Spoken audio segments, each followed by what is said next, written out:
Bonjour à tous, aujourd'hui c'est vendredi et vendredi c'est maladie. Aujourd'hui on va parler du varroa. Générique.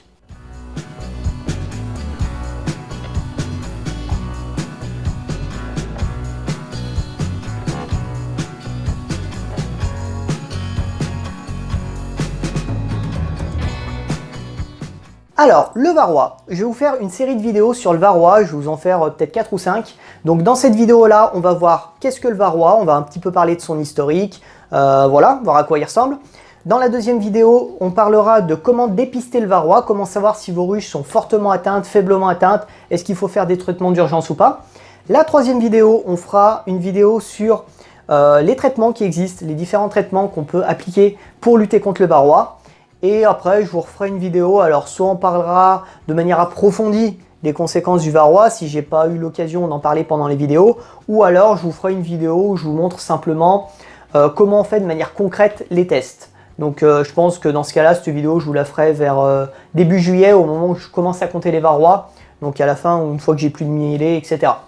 Donc, le varroa, c'est un parasite, donc je vous montre une photo ici, donc d'une abeille avec un varroa dessus. Donc en fait, c'est un parasite qui se développe sur l'abeille. Ce parasite, il existe depuis des millions d'années et il se développe à la base sur Apis cerana. Apis cerana, donc c'est l'abeille qu'on a en Asie, elle se développe parfaitement avec le varroa. Il n'y a pas besoin de la traiter, elle se développe parfaitement avec le varroa. Pourquoi? Parce qu'en fait, étant donné que ça fait des millions d'années qu'elle cohabite avec, elle a acquis des comportements d'épouillage, ce qui lui permet d'éviter, enfin de limiter le nombre de varrois qu'elle a. En plus de ça, elle a la chance d'avoir une durée de couvain qui est plus faible qu'Apis mellifera. Je vous rappelle, Apis mellifera, donc une ouvrière, c'est 21 jours, le temps de couvain, et pour Apis cerana, il est seulement de 17 jours. Donc en fait, ça fait que la régulation du nombre de varrois, elle se fait toute seule. Parce que le varroa, c'est une maladie qui se développe, c'est une parasite, pardon, qui se développe dans le couvain. Donc juste avant l'operculation, la femelle varroa, elle va venir pondre des œufs dans le couvain. Le couvain va être operculé, là les varrois vont se développer, et puis après, ben voilà, ils vont suivre leur cycle de vie. Il faut savoir que, évidemment, ce que le varroa adore, c'est le couvain de mâle, parce que le couvain de mâle, ça met 24 jours, par rapport au couvain d'ouvrière, qui est que de 21 jours. Donc, c'est des grosses cellules, elles ont la place, ça met 24 jours.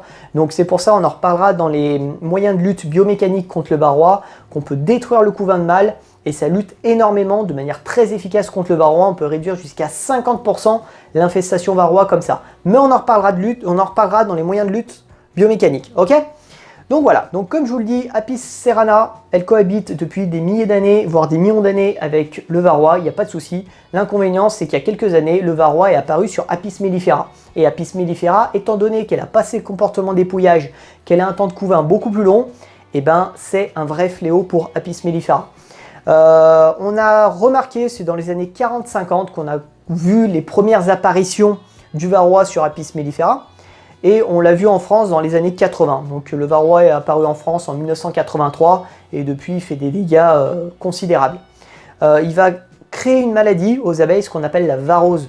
Ça crée des abeilles, en fait, au moment où elles naissent, elles sont beaucoup plus petites que les autres, elles sont moins virulentes, elles ont les ailes déformées, voire elles n'ont pas d'ailes du tout, ce qu'on appelle la maladie des ailes déformées. Enfin voilà, ça crée énormément de problèmes aux abeilles. On s'est rendu compte récemment aussi que ça affaiblissait leur système immunitaire parce qu'en fait le varroa il vient absorber leur hémolymphe, je crois que c'est ça, ouais. Je sais plus le nom, hémolymphe, et en fait ça vient affaiblir l'abeille et ça vient même carrément lui supprimer ou l'affaiblir dans son système immunitaire.